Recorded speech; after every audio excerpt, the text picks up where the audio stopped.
দীর্ঘ প্রতীক্ষার পর আয়ুর্বেদিক ও কবিরাজি চিকিৎসায় সন্তানের মুখ দেখলেন মা বাবা। ধন্যবাদ ও কৃতজ্ঞতা জানালেন লোকমান কবিরাজকে।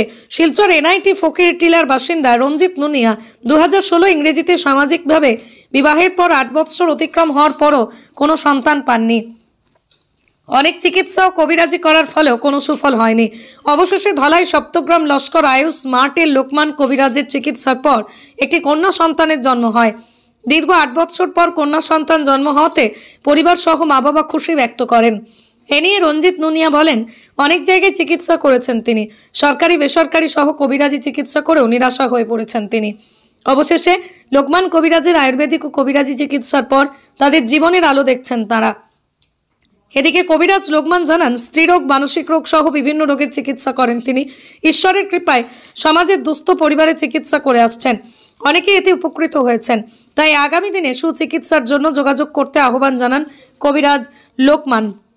এখানে আইসি আমার সন্তানের সমস্যা লইয়া। এটা আমি 2016 আমি বিয়া করছিলাম। এটা আমার কোনো সন্তান হইতে আসিল না। এটার লাগে আমি বহুত জায়গা দেখাইছি, সরকারি হসপিটালও দেখাইছি, এমনি কভারেজি বহুত জায়গা গেছি, মানে ওজারও গেছি, কভারেজিরও গেছি। তো এইখানেও আমার কোনো ফল পাইছি না। তো লাস্ট পর্যন্ত আমি আমার মার লইয়া গুয়াহাটি আসলো মা। তো গুয়াহাটি থেকে আওয়ার সময় এই কভারেজি কাকুর লোকে আলাপ হয়েছে। হ্যাঁ, রাত্রে বেলা তো আমরা আসলাম। কোন জায়গা দেখা হয়েছিল? ট্রেনের মধ্যে। হ্যাঁ, ট্রেনের মধ্যে দেখা হয়েছিল। কইছে যে কাকু আপনি সন্তানের কোনো দেখুন না কেতা। তাই কইছে, হয় আমি তো এটা তো দেখি ফকিটিলা, এনআইটি ফকিটিলা। হ্যাঁ, তাই কইছেন যে আপনার গেলে আমার গাড়ি ভাড়াটা দিতে লাগবো, আর যদি আপনারা যদি আমার এখানে আইন তে আপনার গাড়ি ভাড়াটা লাগতো না, আমি দেখিয়া এরপরে কইম। তাইনের আইসি ফোন করিয়া, হ্যাঁ, ফোন নম্বর দিছিল। তাই ট্রেনও একটা প্রেসক্রিপশন মধ্যে তাইনের নম্বর আছিল।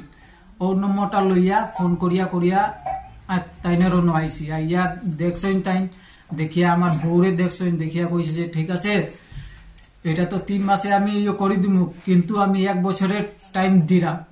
হ্যাঁ, 1 বছরের ভিতরে তোমার সন্তান হইতে লাগবো। তে ও গিয়া আমরা লাস্ট এইখানে আমরা ভাবছি যে এইখানে হইব কি না আমরা তো কইতে পারতাম না, কিন্তু আমরা বিশ্বাসে আইছি লাস্ট এইখানে দেখাইমু, আর দেখাইতাম না। ও কারণে আমরা এইখানে আইসলাম।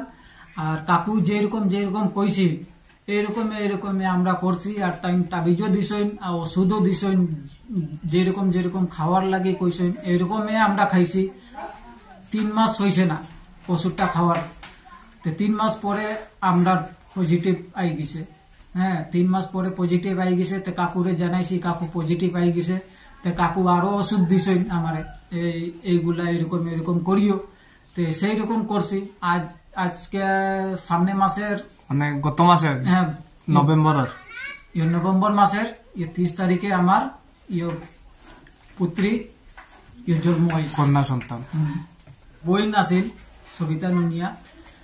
তাইনের থোড়া প্রবলেম আছিল, শরীরের খাপাইতো।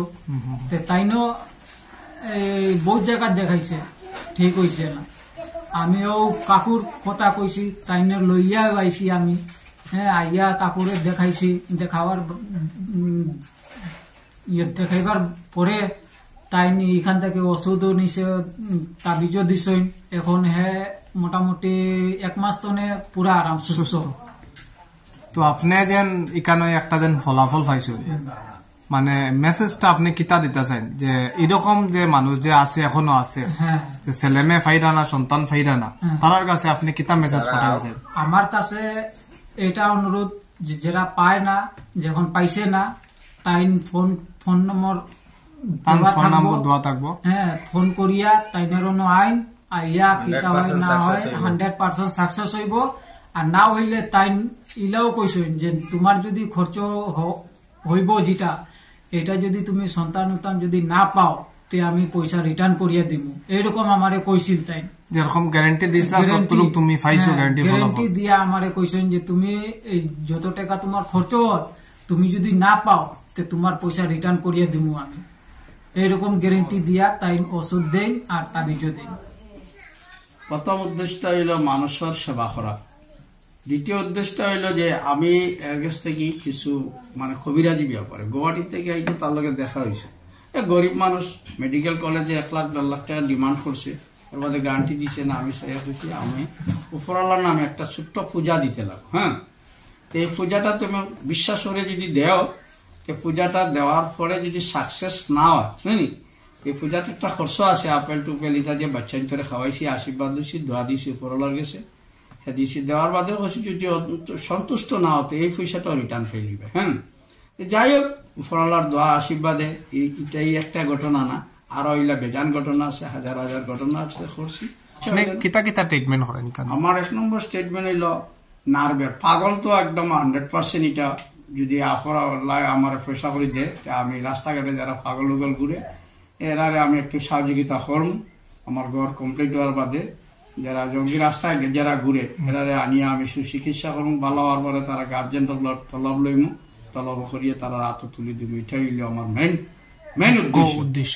আর সেকেন্ড হইল নার্ভের ব্যাপারে বা ধরিল মাসিক যে ক্লিয়ার যেটা না, এটার লাগে আমার কাছে আয়ুর্বেদিক ঔষধ খুব ভালো আছে, আয়ুষ কোম্পানির ঔষধ, এটা দিয়ে আমি চিকিৎসা করি।